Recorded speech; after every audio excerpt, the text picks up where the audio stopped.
खुलुमबाय स्टुडिय'आव दं आं उदांस्रि मोसाहारि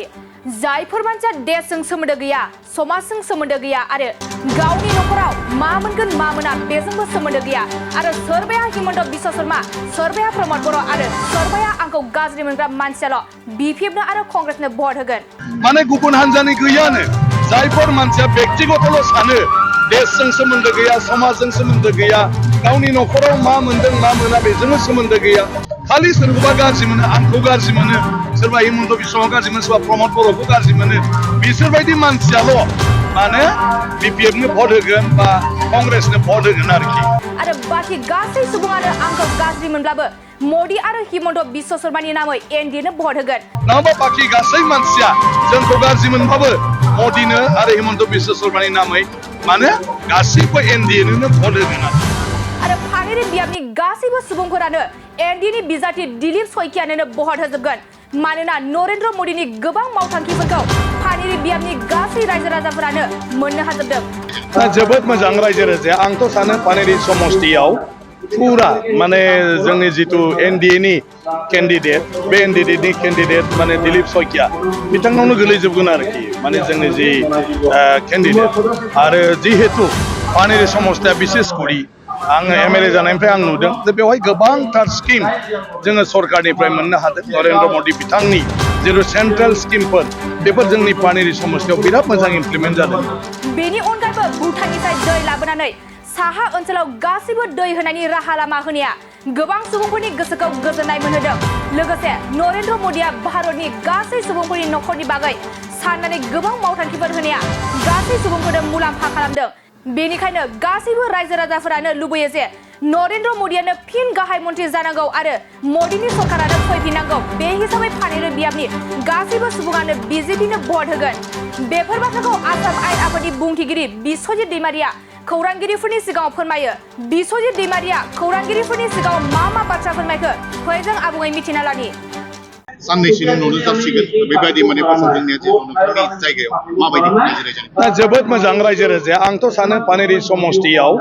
पुरा माने जोंनि जितु एनडीएनि कैंडिडेट बे एनडीएनि कैंडिडेट माने दिलीप सयकिया बिथांनावनो गोलैजोबगोन आरोखि माने जोंनि जि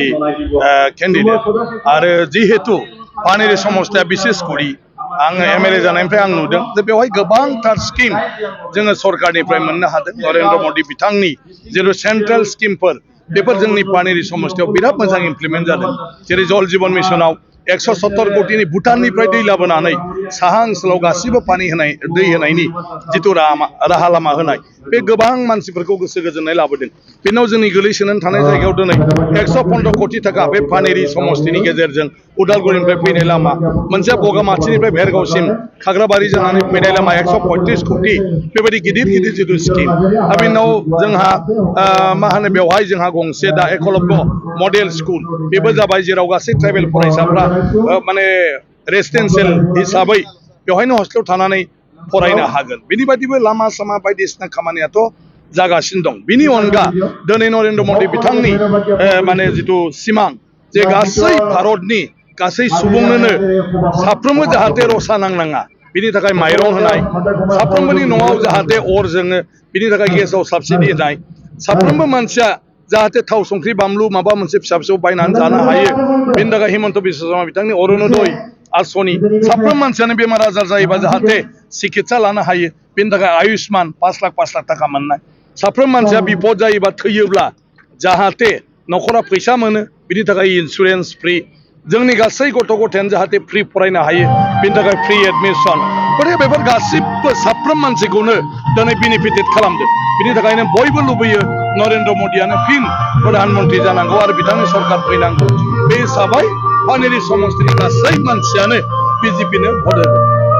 जिहेतु नैबे दायो गोदान बेरगाव जाबाय 45 नं बेरगाव समष्टि जाबाय बेयाव 1 लाख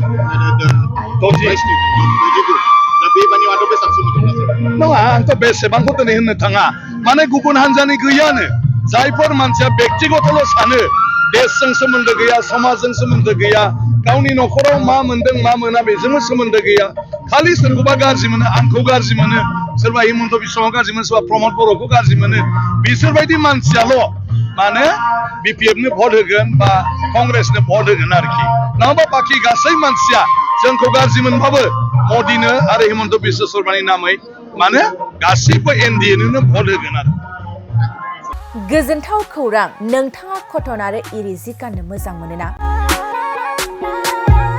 नोंथांमोननि थाखाय लानानै फैदों चिरां जिल्लानि सापागुरियाव थानाय आगर दाग्रा आफादा 1 एप्रिलनिफ्राय 30 एप्रिलसिम बैसागुनि 20% 50% डिसकाउन्टनि अफार आगर स्टोराव हौवाफोरनि थाखाय कटन आरो इरि जिफोरखौ मोननो हायो जेरै जेन्स शार्ट शर्ट कुर्ता लं कुर्ता वेस्टकट गामसा स्टल मफलार आर'नाइ आरो हिन्जावफोरनि थाखायबो कटन आरो इरि जिफोरखौबो मोननो हायो जेरै ladies kurta ladies top ladies pant दखना साद्रि इरि स्टल आरो इरि सलफोरनि गानग्रा जोमग्राफोरनि जिखौ मोननो हायो कटन आरो इरि जिफोरखौ गानग्रा एबा बायग्राफोरनि थाखाय आगर स्टोरा मोजां सुबिदाबो खालामदों जेरै अनलाइननि गेजेरजों WhatsApp नाम्बार फेसबुक आरो इनस्टाग्रामनि गेजेरजों बायनो हागोन आरो सोरबाफोर हलसेल बायग्रा दंबा हलसेलबो बायनो हानायनि सुबिदा दं बेजों लोगोसेनो मोनसे गोजोनथाव खौरांबाव आगर दाग्रा आफादाव सोरबाफोर जि दानो गोसो गुदुं आइजो सुबुं दंब्ला जि दाफिननो हागोन गोबां बाथ्रा मिथिबावनो थाखाय 8822063339 9678923836 आरो 9613 224401 जानबुं नाम्बारनि गेजेरजों खौरां लाहरनो हागोन